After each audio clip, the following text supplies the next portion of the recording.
Kanalıma hoş geldiniz arkadaşlar. Yepyeni bir video ve yepyeni bir konuyla tekrardan beraber olacağız. Evet arkadaşlar, bu videomuzun konusu define araştırma esnasında define araştırmanın sıralarından bahsedeceğiz. Hangi adımlardan başlayacağımız, hangi maddeleri uygulamamız gerektiğinden bahsedeceğiz arkadaşlar. Dilerseniz videomuza hız kesmeden devam edelim ve konumuza başlayalım.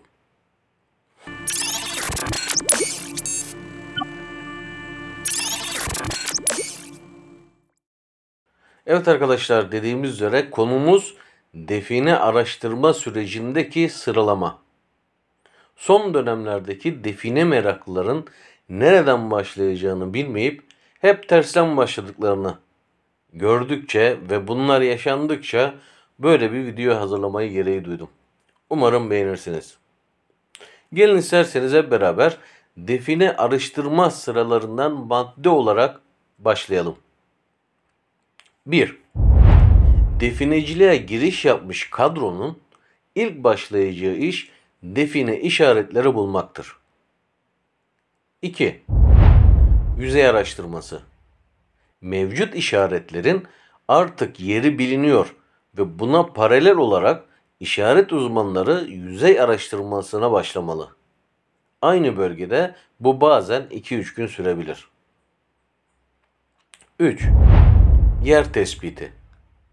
Yer tespiti yapılan noktalar, ruhsat, gerekli izinler ve bunun gibi gerekli işlemler yapıldıktan sonra kazı işlemi başlatılmalıdır. 4. Cihaz desteği. Bu kadar uğraştan sonra EMR'ye ulaşamıyorsanız burada cihaz desteğine ihtiyacınız var demektir. Bu işlemi bir önceki yer tespiti sırasıyla birlikte de yapılabilir. Bu bazen daha verimli olabilir tabii ki. 5. Hocalar konusu. Tüm işlemleri yaptınız fakat hala MR'ye ulaşamıyorsanız sıra hocaya geldi demektir. Evet arkadaşlar, madde olarak sıraladık. Şimdi de define araştırma işaretlerinden başlayalım ve bunları tanımaya çalışalım. Defineci arkadaşlara vakit kaybettiren en önemli hatalardan biri de işaretleri tanımamasıdır. Örnek verecek olursak, mesela dinsel amaca hizmet eden işareti define işareti sanıp gel git, kaz vesaire bunun gibi uzunca bir zamanı feda ettiğini görürüz. Ve sonuç hüsranla sonuçlanmaktadır. Halbuki işaret define işareti değil, dini bir semboldür. Diğer örneği de bazı işaretlerin bölge işareti olduğunu bilmezler. Hem altını hem çevresini köstebek gibi kazarlar, sonuç yine hüsrandır. Oysa ki işaret vardır, dere çatalına git der. İşaret vardır, yaşlı ağacı bul der. Bu ayrıntıları bilmek lazım. Her işaret define işareti değildir. Defineci işarete baktığında ne aradığını ve nasıl bir yol izleyeceğini direkt anlamalı. Aksi halde emekleri boşa gider. Hem de şevki kırılır. Bıkkınlık geldiğini anladığınız an o işten uzaklaşın. Bunun tersi aşırı ilgi de sizin mantıklı araştırma yapmanızı mutlaka engeller. Her işin bir ortası olduğu gibi bu işin de bir ortası vardır arkadaşlar. Fazla heyecana kapılıp kontrolsüz iş sonuç vermez. Şimdi buyurun bir de dedektörlerden bahsedelim. Bir de dedektör hastaları var tabii ki. Onlar için dedektör hazır gömü demek. Hemen makinayı dedektör alıp yarın gidecekler, küp küp altınları çıkarıp gelecekler. Dedektörü bu sananlar her daim elleri boş gelmiştir. Bunları mutlaka siz de duymuşsunuzdur, görmüşsünüzdür.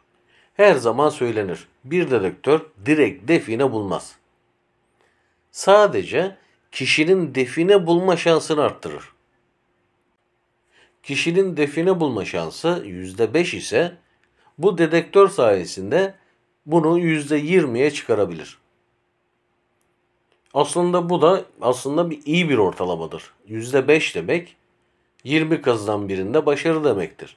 %20 ise 5 kazıdan birinde başarı demektir. Böyle de hesaplayabiliriz. Anlayan için de bu çok iyi bir ortalamadır.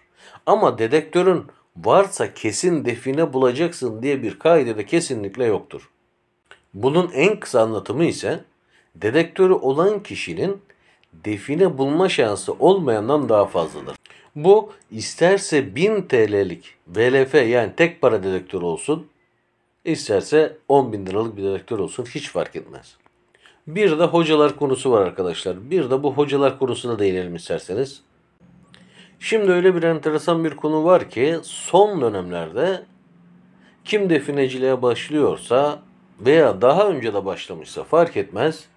Daha işaret bulamadan, yer bilmeden, kazıya dahi başlamadan direkt hocaya gidiyorlar. Ne yapıyorsun sen arkadaş? Biz defineciler yeri geldiğinde hocalardan ciddi destekler alırız tabii ki. Elimiz kolumuz bağlandığı noktalarda hocalara imdadımıza yetişir. Ama bu %1 gibi cüzi bir ortalamaya tekabül eder. Bunu da asla unutmayın. Daha besmele bile çekmeden direkt hocanın yanına gitmek definecilik değil, bu üfürükçülük kategorisine girer ancak. Size ufak bir hikayemi de anlatmak istiyorum hemen çok kısa.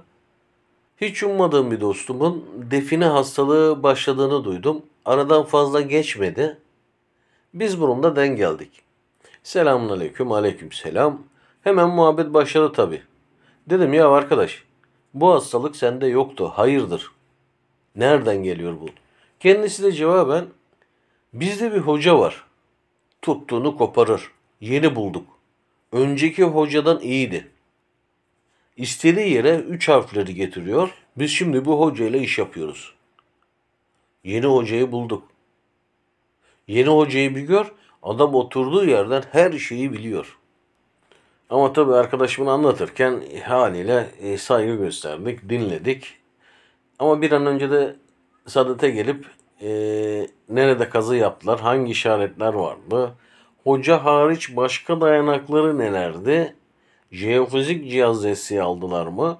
Ben bunları merak ediyordum. En sonunda dayanamayıp sordum.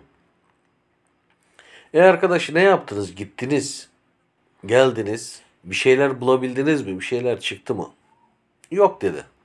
Diğer sorumu sordum. Hangi işaretler üzerinde çalışıyorsunuz dedim ona. Ona da yok dedi. İşarete gerek yok. Sen bizdeki hocayı bilmiyor musun dedi. Allah Allah dedim ya arkadaş yanlış anlama da bak ben hocaları yok saymıyorum.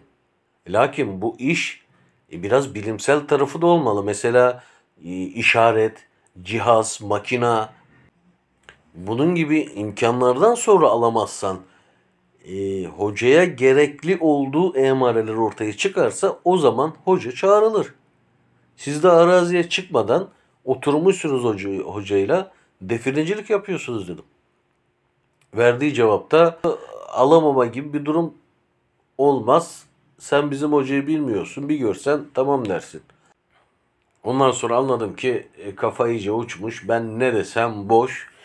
Yer yer yaptığım videolarda da birçok konuları anlatmaya çalışıyorum ama aynı bu verdiğim örneğe gibi bir şeye inanmış bazı arkadaşlar. İllaki onların tuttuğu yol doğru. Bizlerin söylediği şeyler yanlış. Biz de ne yapalım artık sineye çekiyoruz. Biz görevimizi yapıyoruz. Biz uyarımızı yapıyoruz. Uyarsa uyar artık arkadaşlar. Şimdi biz yine konumuza devam edelim. Define sektörü fizik kurallarını hiçe sayıp müneccim, medyum ya da duru görü işlerle eşleştirerek yapılan hobi değildir arkadaşlar. Bizim önceliğimiz var olan, olgu durumunda da olandır. Gözümüzün gördüğü, yani ne bileyim mantığımızın kabul ettiği adımları takip ederiz. Bu şekilde yola çıkarız. İhtiyaç duyulursa ihtiyaç halinde aklı başında bakın bu çok önemli. Aklı başında hocalardan, gerçek hocalardan, bu işi bilen hocalardan destek alırız. Bunun dışında keyfe keder, işte gayipten işlerle uğraşanlarla ayrılacak hem zamanımız yok hem de bu biraz delilik olur. Hem zaman kaybı hem para kaybı. Bir defineci arkadaşlar hem akıllı olmalı hem de mantıklı hareket etmeli. Böyle duru görü, muru görü, işte bu böyle işler bize ters. Defineciye, gerçek define avcısına bu böyle şeyler ters arkadaşlar. Umarım anlatabilmişimdir. Yine üzerine basa basa söylüyorum. Bakın hocaları es geçmiyorum. Ama ihtiyaç hali dışında biz kendi aklımızla, kendi mantığımızla birçok işi çözebiliriz arkadaşlar.